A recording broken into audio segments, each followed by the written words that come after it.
Today, in this video, I'm going to explain how to set up Roku streaming stick 4K on TV. Take the streaming stick. Now plug the USB cable to it. Now plug another end to the adapter. Now plug the stick to your TV HDMI port. Now plug the adapter to the power cable. Now take your TV remote. Then go to the input and select the HDMI. Now take your Roku streaming remote. Then insert the batteries. Now press and hold the left side button and home button. Press about 5 seconds. After pairing, select the preferred language.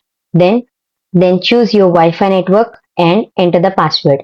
After entering the password, press connect. Then click on continue, then select the TV brand. Complete all the on-screen steps, then enter the mail ID. Then from the home, go to search, then type Netflix from the search bar, then go to Netflix. From the results, then press the OK button. Then install the app, then press the home button from the remote, then select home from the options. You can open the installed apps here. By following the steps, you can set up Roku streaming stick 4K on TV. This video helped you out, please leave a like and comment down below. If this worked for you, thanks for watching.